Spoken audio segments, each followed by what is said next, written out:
Well, I see we have zero people. Oh, we have 8 people. Welcome everybody. We're going to wait a little bit and let some more people come in. Brian's here from Glens Falls, New York, practically a neighbor of mine. And this is the Tom and Tanner show today. Phil and Julia are both, Phil's in Spain on a hosted trip, and Julia is on vacation. I don't know where Julia is, but Julia's on vacation. And Shane's here, and 25 other people. Say hello, Tanner. Hello, Tanner. All right.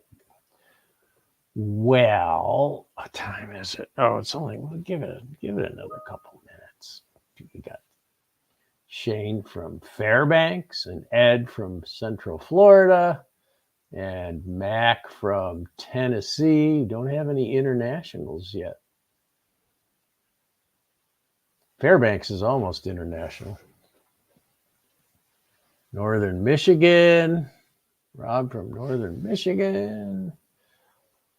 Here we go. Paul from Ireland. All right, we have our international crowd. I think we can start. Oh, and Mike from Finland. Wow. Okay, and Nick from Alabama. Tanner, do you want to post the pattern description here so people can see it?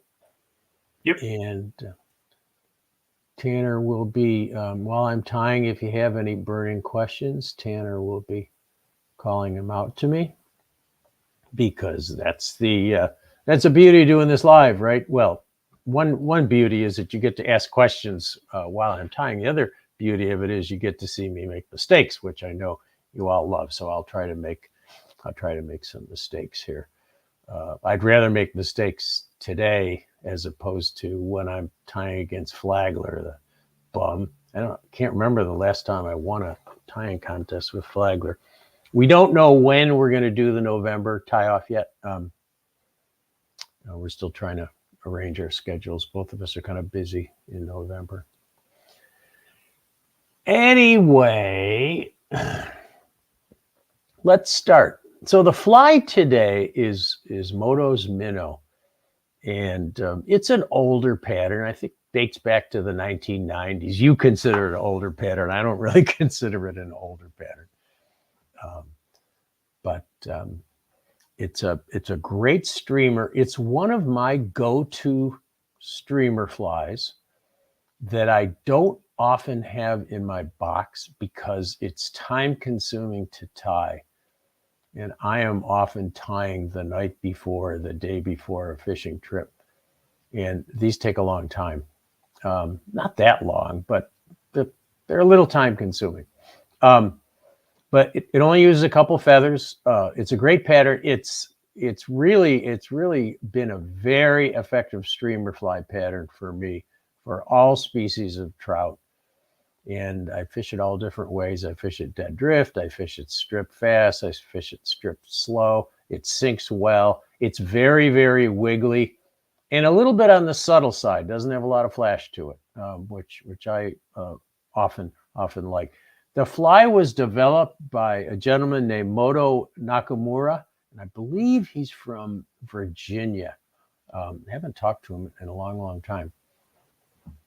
If anybody knows if he's still around in fishing, let me know. But it's just a wonderful streamer fly pattern. And coming up into the pre-spawn period for brown trout and brook trout, browns especially get very aggressive. They don't feed that much in the fall, but they do get quite aggressive. So streamer's a good bet in the fall. If you're fishing in an area where brown trout spawn, just stay away from the reds, and you will see the reds on the bottom of the river. If it's clear enough, they'll show up as a kind of a light spot where the gravel's been cleaned away, and you want to not step on those or fish around them. But you'll always have some brown trout that are either done spawning, or they haven't quite made it to the reds yet. They're pre-spawn. And just if you stay away from the reds, and it's usually males, females are usually B on the reds, and the males are more aggressive, and the males will be looking to tangle with anything that gets in their way. So anyway, that's the pattern. I'm going to show you, there are a number of ways you can make the body of this fly. And I'm going to show you in the white version of this, I'm going to show you 3 different feathers for the body. You want a fairly short, soft hackled feather. So I'm going to come over to the vise. This is a white one, tied with white marabou, just standard white marabou, and grizzly hen hackle. And the original version of the Moto's Minnow, this is not the original. The original version was tied with brown partridge, or I'm sorry, gray partridge or brown partridge, depending on which phase you're trying to imitate. And I do really like the action and the looks of the partridge feathers. However, they're difficult to deal with, and they're pretty expensive. If you're going to tie this with partridge, you really need to buy yourself a skin, because you have to pick the feathers carefully. And then the third way you can tie the same white version, this one is with a hen saddle. Speckled hen backs, they call them, speckled hen saddles, hen backs. They're available in almost any fly shop. They're inexpensive, and I find them to be a very useful feather for lots and lots of different things. So we're going to tie the brown version today, and I'll show you some of those hen saddles in a minute. And I am going to tie this on a size 10 4x long streamer hook. You could tie this on an 8, a size 6 maybe, but you start to run into problems getting feathers big and long enough to tie a size 6, and it takes forever because you have to wind more feathers on it. And I don't think the size is that critical. So tie them in 8s or 10s. That's probably the best thing. And you're going to want a tungsten cone on the head to get it down. I also add some wire for weight. And I think you're going to want a size small on the tungsten cones with this fly. Now, first thing you're going to do is to put the cone on the hook. And usually it's kind of difficult to get that cone around the bend, and it often debarbs your hook. So it's kind of nice when you force that cone over the shank. It usually takes a little bit of force, and it almost always pinches the barb down. So you got your barbless hook already there. I'm going to put this in the vise.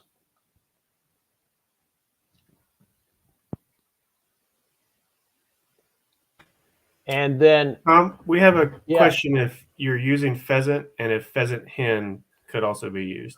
Oh, it could, yeah. Hen pheasant could be used on bigger flies.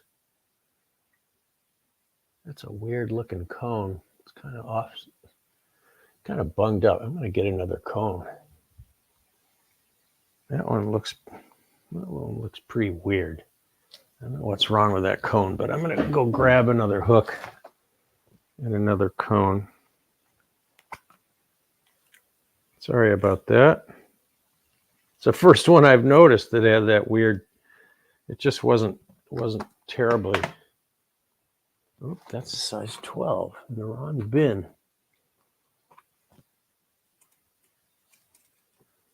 All right, there's a size 8 4x long. Okay, let's pick another cone. Couple different questions, Tom. Yeah. If someone is tying a size 6, how much hen hackle would they need? A lot. I don't know, probably 10, 12 feathers. A lot. And right, someone asked what type of 4XL hook, and it's a 4XL streamer hook. 4XL streamer Orvis streamer hook, 4X long Orvis streamer hook.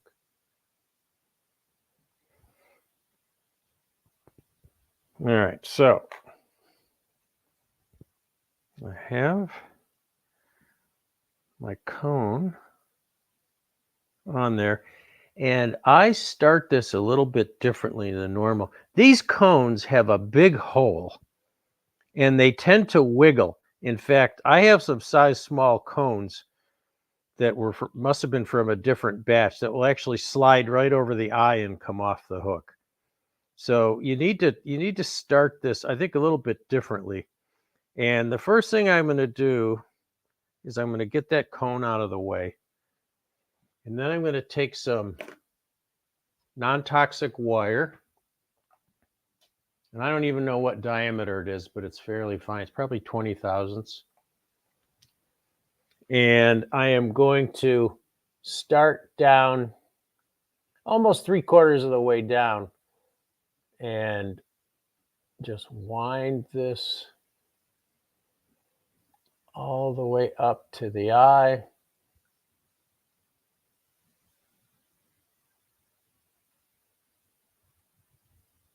Break it or cut it. And then you're going to squeeze it together so it gets a little shorter. Push it up a little bit. And then, now if your weighting wire is not that fine, you may have to put this on afterwards. A lot of people push the cone up there and they shove the weighting wire inside the cone. And I find that it often kind of offsets it.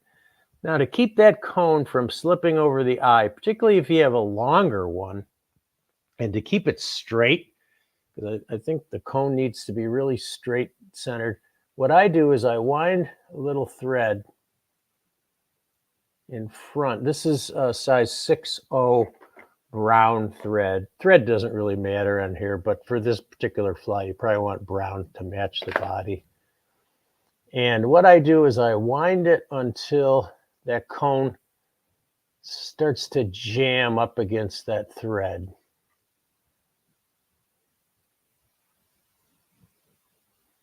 Because I think the thread provides a better base for the super glue than just the lead itself. I find that the cone tends to slip. I got too much on there. Okay, right about there. So I'm kind of forcing that over the thread. Then I'll whip finish, just a couple turns, because you're going to coat this with super glue. And then I'm going to take my super glue and actually I'm going to back off the cone a little bit. Put some super glue on that thread and then jam your cone up over that thread till it almost gets to the eye. Now that cone is going to, and the other thing I'd advise is that you take a piece of paper towel or something and just dab that so make sure it doesn't get in the eye of the hook. And you may even want to take your dubbing needle and clear it out. Got some fuzzies on there from the paper towel. Okay, just to make sure that you don't get onto the river and you find out that your eye's all bugged up. Okay. Any questions so far? No? Okay. Now I'm going to start my thread back behind that lead wire. Just going to start it right at the end of the lead wire, non-toxic wire. Sorry, I don't use lead anymore, but I still out of habit say lead. And then wind it back and forth a few times just to secure that lead so it doesn't spin. And then get it right up to the cone. And I'm going to put a foul guard on this. I have questions about that. I'm going to use some 35-pound monofilament. Anything that's fairly heavy and stiff for foul guard. And I'm going to cut just a short piece of it. I think 35 seems about right.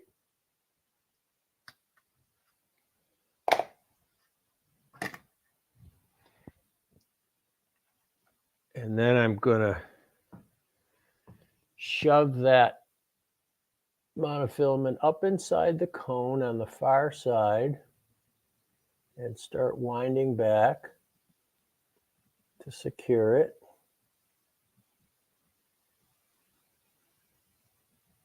Go all the way to the bend. And then I'm going to loop it around about,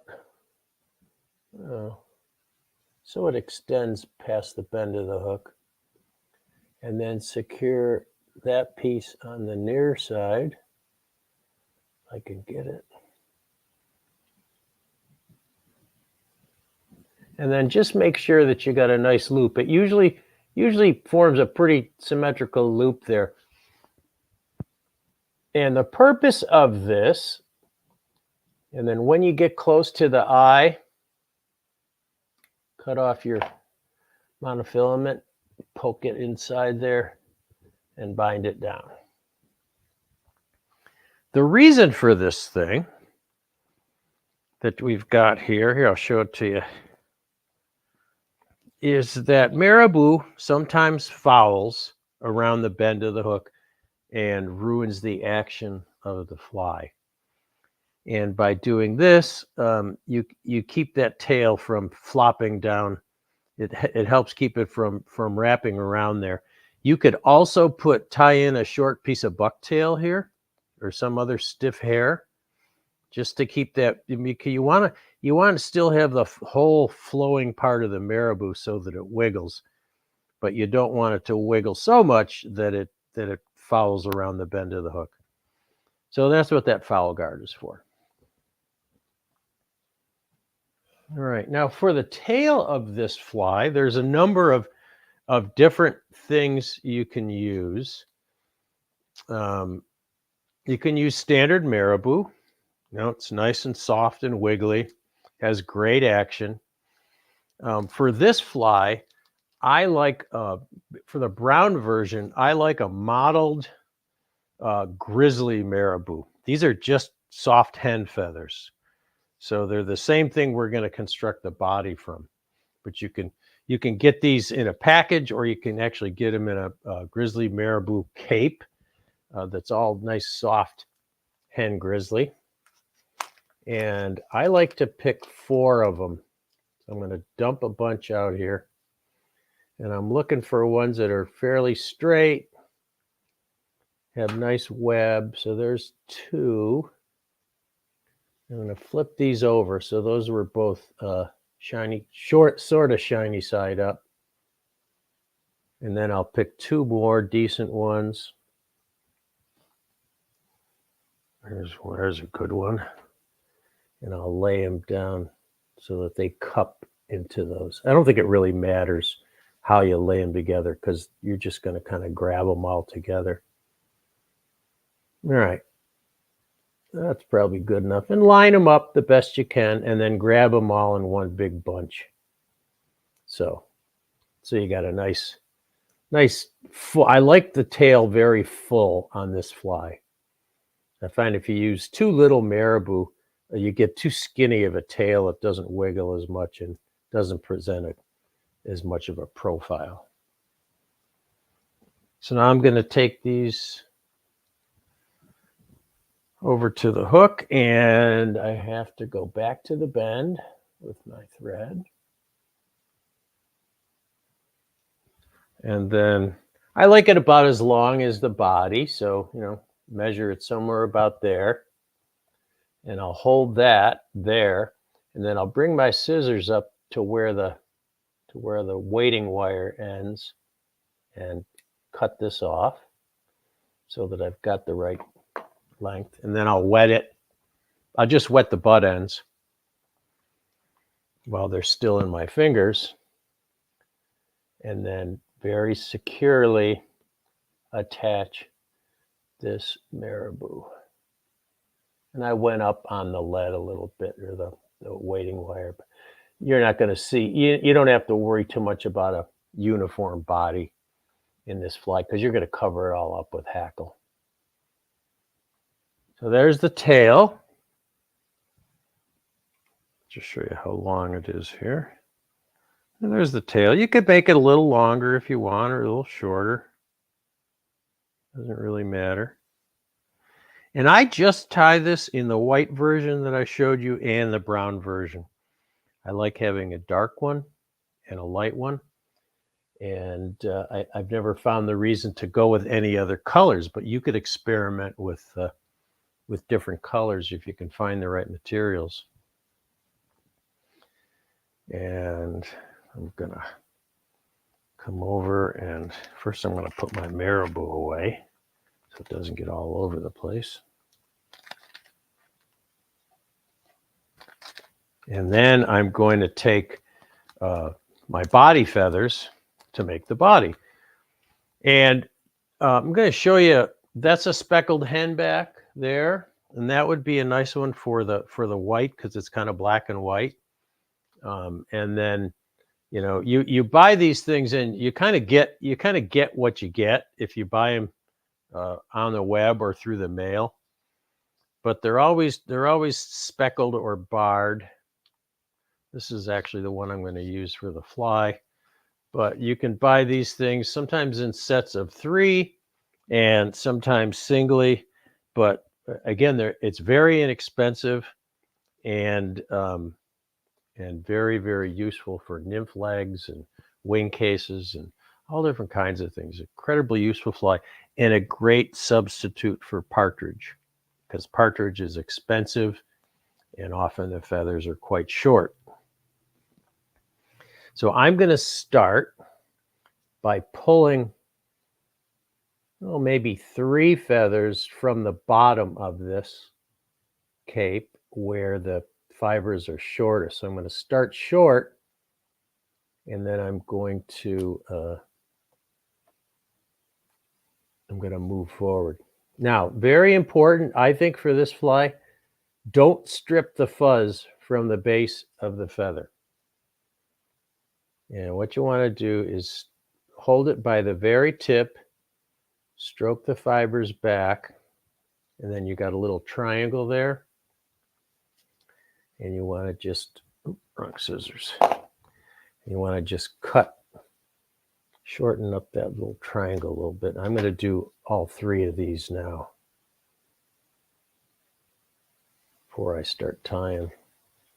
But do not strip. You know, normally we'd take this stuff and we'd strip it off. But there's 2 reasons for leaving the fuzz on. One is that you want to use a little bit of that fuzz when you're winding, or fuzz, whatever. And the other reason is that if you strip the fuzz from this stem, these stems are very fine in a saddle, and the stems tend to split in your hackle pliers. So leave the fuzz on. All right, so I'm going to take the first one, stroke it back, and then hold it by that little triangle and tie in the triangle. Go forward and bind it down, then come back and take your hackle pliers, grab the feather, take your hackle pliers and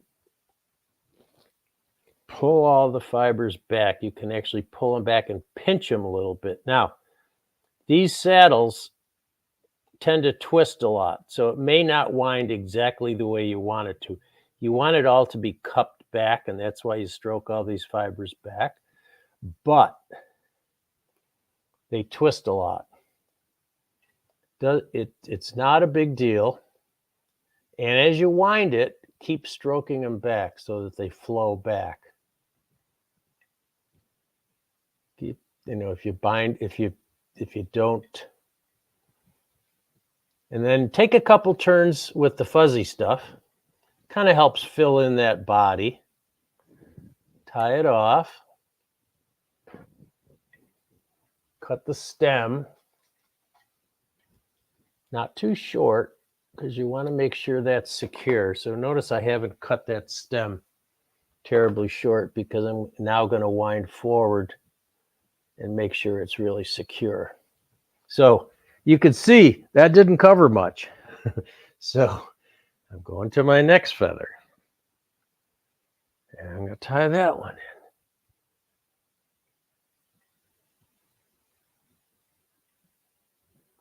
And I'm going to wind that one. This is going to get real boring, guys. This is one of the places where you wish live streaming video would, you could wish we could speed it up. However, each one of these is going to wind a little different. So see how those fibers are not going where I want them to, but I can stroke them back as I wind. And you can see that saddle, it's just so, the stem is so thin that it doesn't want to totally behave. And then a couple turns, maybe 1 or 2 turns of the fuzzy part. Tie that one off. Cut it. Not too short. And you see you got some fibers sticking forward. You can get in there, just grab them and pull them back. And then wind that stem down. You got a couple sticking forward, no big deal. You can get them the next time. So again, we're not, we haven't progressed very far. You can also brush this as you go if you want to make sure there's, you're not getting any fibers bound under as you go. So just take a little brush, toothbrush or whatever, and brush it back. Now I'm going to grab another feather, one of those 3 that I prepared.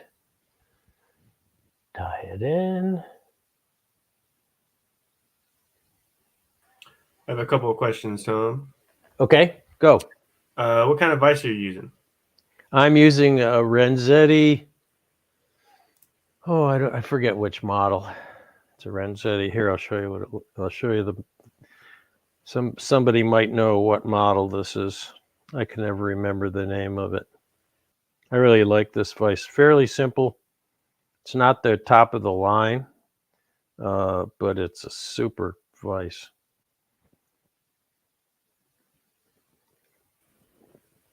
And what type of fish are these flies for? You could catch anything with these, anything that'll eat a bait fish. It's designed as a trout fly, but it's a really good smallmouth bass fly. I'm sure you could use them in salt water. Largemouth, probably not big enough for pike. But yeah, almost anything that'll eat a bait fish this size. And then I'm going to grab that hackle again with my hackle pliers, stroke it back, wind. Any streamer fly pattern can be used almost anywhere. Don't need to be just for trout. You can see that feather's not behaving. So I'm going to try to stroke it back. And you're going to come forward a little bit each time. And maybe 1 turn of web. Tie it off.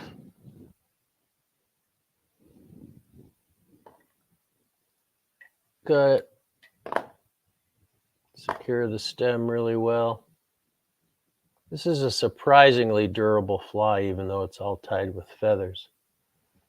Give it a brush if you want. Now I got to go back and prepare some more feathers. And this time I'm going to go further up on the cape so that the feathers I use are going to be just a little bit longer. And I will hold that by the very tip, stroke it back, get the other one, stroke it back, and then cut the tips off.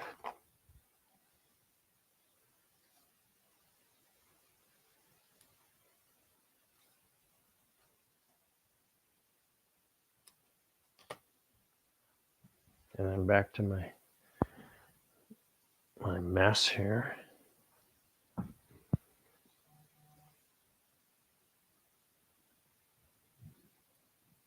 Don't forget, don't be afraid to put a fair amount of pressure on that feather when you tie it in.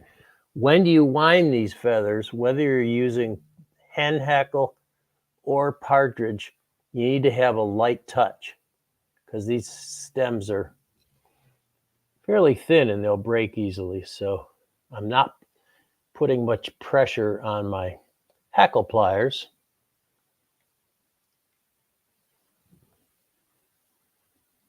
And keep stroking it back every turn. Tom, Roger Bird has a question. Yes, Roger. Why not use the longer feathers first? Because you want to taper. You want it short. You want it tapered so that's a little bit heavier at the head.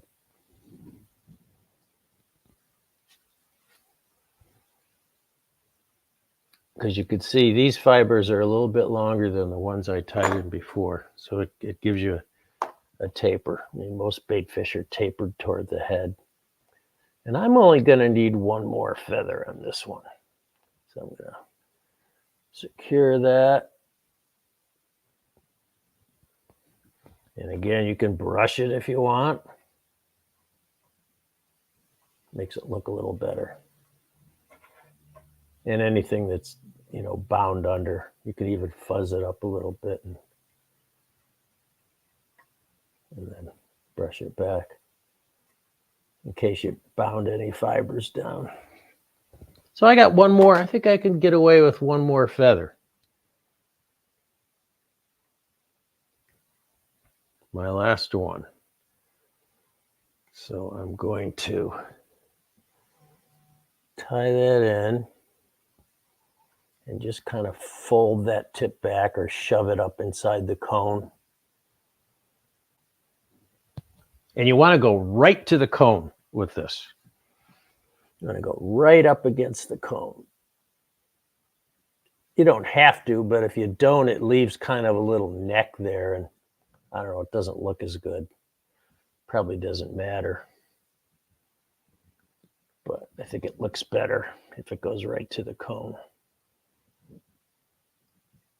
And again, stroking these fibers back constantly. And then a couple turns of the fuzz just to give it a nice collar. This one I'm going to tie off on the far side.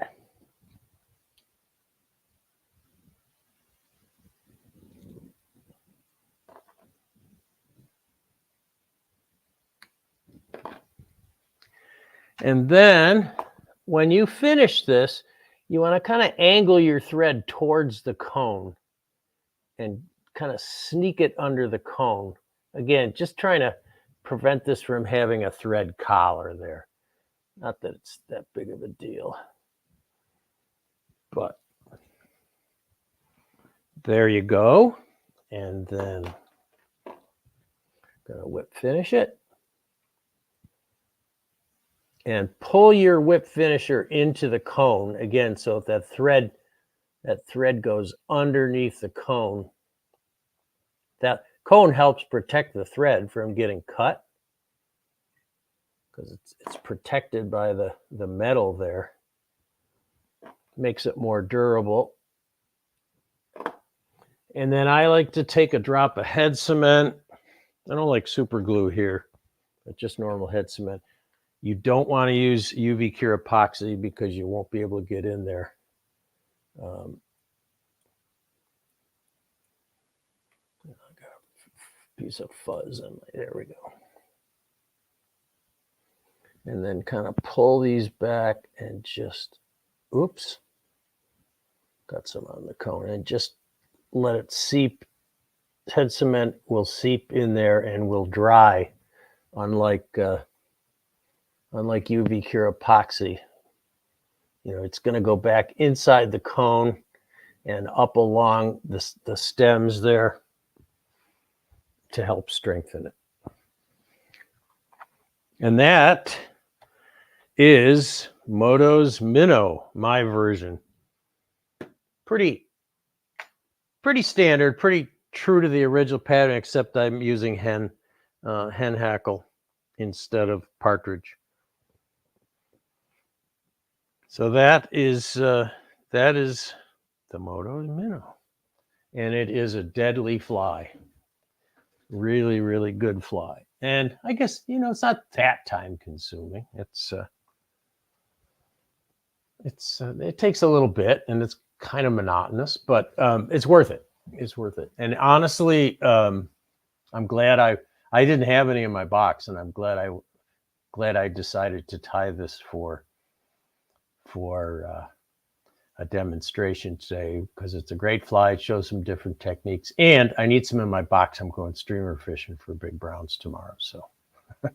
So anyway, let's see. Do we have any other questions? Yeah, there's a handful of them that I tagged in the chat. If you want to go through them, I'll put them up. I can see them.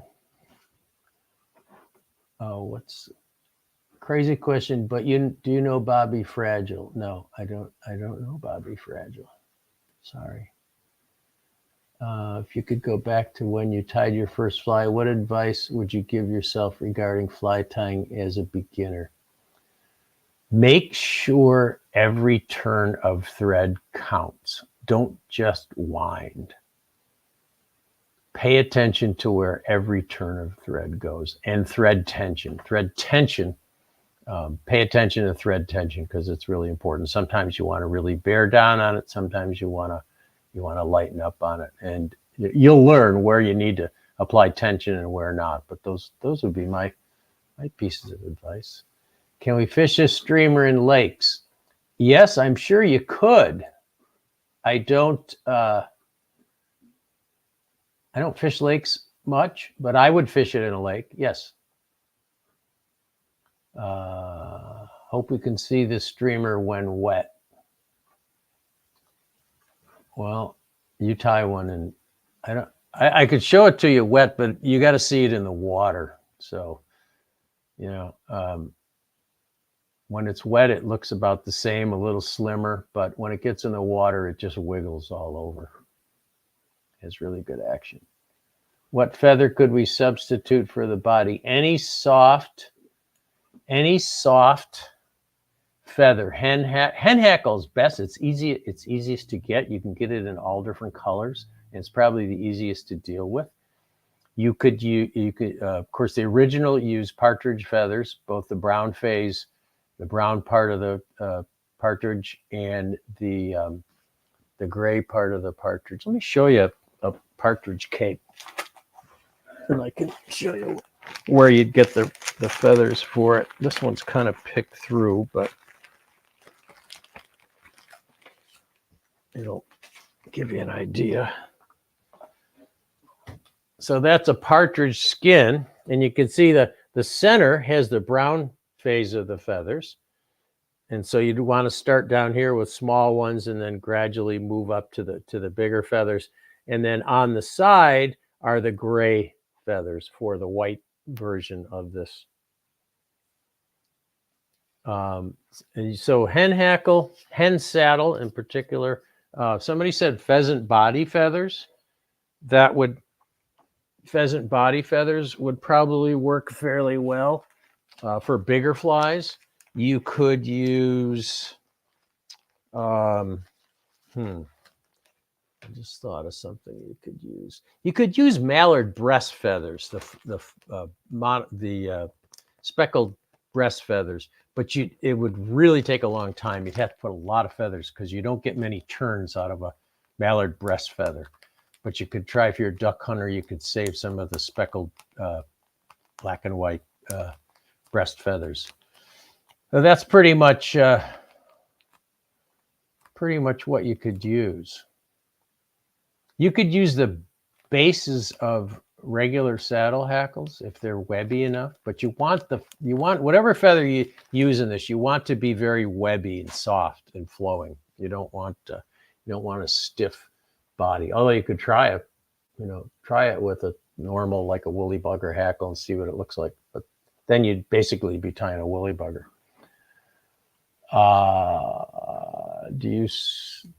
Let's see, what's the next question? Do you swing streamers in the fall? Yeah, I do. I swing them, I strip them, I fish them dead drift. I do whatever the fish tell me they want. So sometimes you have to experiment with streamers with your speed of your retrieve and the pace of your retrieve. You never know what they're gonna want. Shane voted for me today, so I guess I win. It's probably the only time I'm ever going to win these days against Flagler, but thank you, Shane. Appreciate that.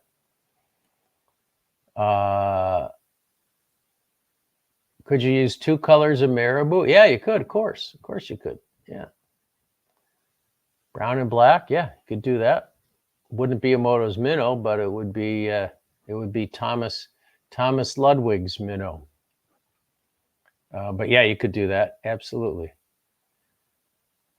How would a mini one do in your opinion? Like 1 or 2x long? I don't know about 1 or 2x long. I don't think you get enough body, but you could certainly tie this on a 3x nymph hook and save yourself some feathers. But I've only ever tied it on the standard streamer hook, and it works for me, so that's why I tie it. But you could tie it. I don't know about 1x or 2x long. I think that might not give you enough body for it. And you wouldn't be able to, with those smaller hooks, you won't be able to get cones that are small enough. The cones, you can't get cones that small, but you could put a big bead on the front of this instead of a cone. Be a different fly, but for a small one, you could put just a big tungsten bead on the front of it and try that. Roger Bird. Strip, dead drift, or both? Strip, dead drift, swing, everything, Roger. No, there are no clues that are going to help you decide how to fish your streamer until you get to the water and try them all. It varies from day to day, from river to river, from season to season, water temperature. It's just, there's no, I start with foot-long strips. That doesn't work. I go to something else. Fish them upstream, straight upstream, fish them quartering up, fish them straight across, fish them quartering downstream, fish them straight downstream. Streamers, you don't have to worry about drag, so you can throw them at any angle to the current that you want. You should try all of those things. Really good technique when the fish are, in streamers, when the fish are kind of fussy, is to start out with a couple fast strips and then let the streamer drop and just let it dead drift and drop a little bit, and then maybe a couple more quick strips and then let it drop and swing, and then a couple more quick strips. That can often work pretty well. Warren says fly fishing is not an exact science. I agree with you, Warren. It's certainly not. Could this fly be tied down to a 12? Yeah, Ed, if you had small enough feathers, boy, it's tough to get the right feathers that small. Something like maybe a quail body feather, but the problem is it would take you probably 20 quail body feathers to cover the shank. So it's tough. But as I said, I tie these in 8s and 10s, and I've never found a reason to tie them larger or smaller. They seem to work pretty well. And I have done just as well as people that fish these big articulated flashy streamers with this fly in the same water on the same day. So it's a good alternative if you do fish a lot of those bigger streamer patterns that are really popular. Try some medium-sized or smaller ones. Floating line or with a sink? Do you prefer to fish these on a floating line or with a sinking poly leader?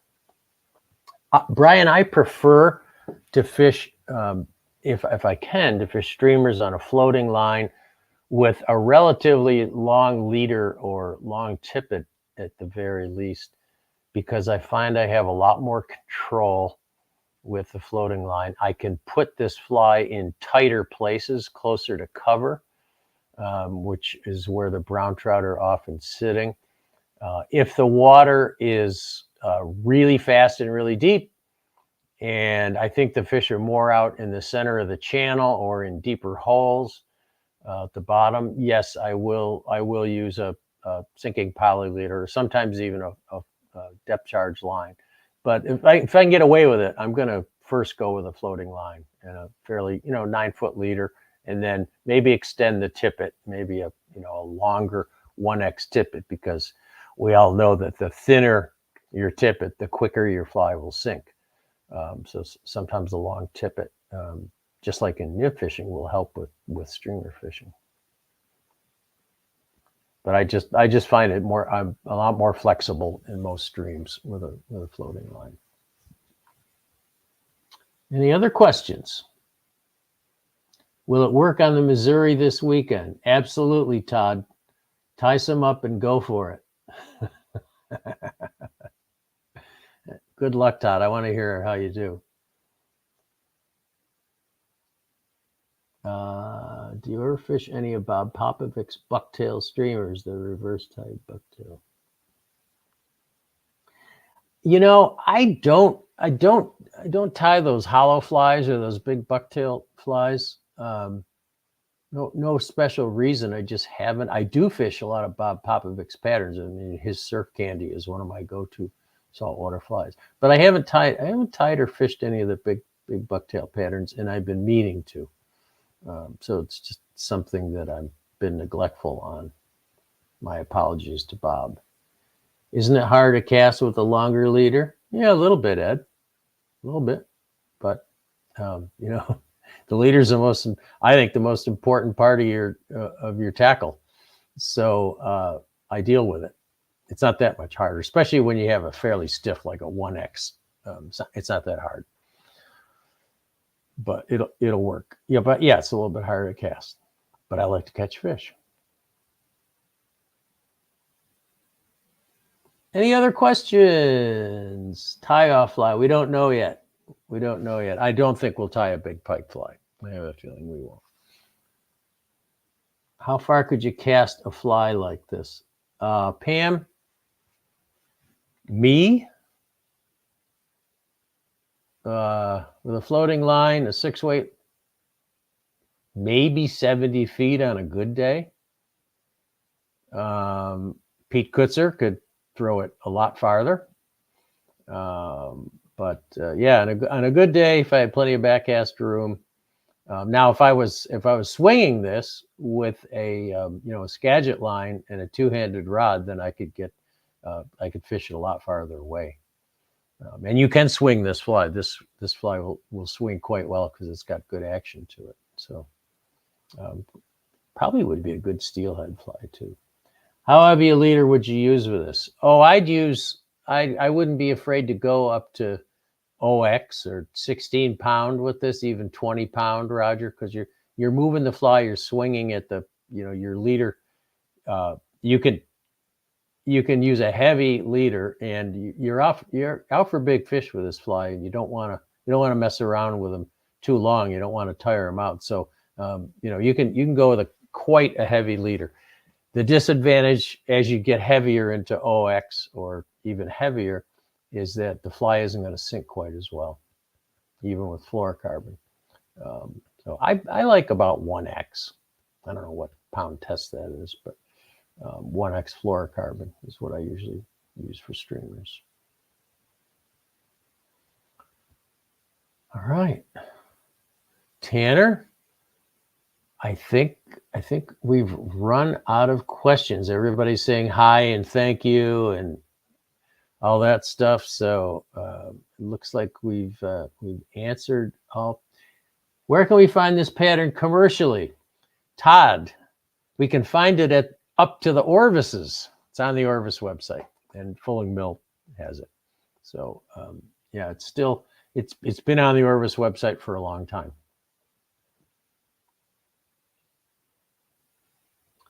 All right, everyone. Thank you so much. I will be tying, not this coming Monday, but the following Monday. I think it's October 30th. Let me check here. Yeah, I won't be tying next Monday. I have a meeting in the afternoon that I have to attend. But we'll be tying Monday, October 30th. And I'm going to tie a tiny one. I know a lot of you are afraid of tying tiny flies. I'm going to tie a size 24 olive, because I think you'll be amazed at how easy it can be as long as you have good light and good close-up glasses.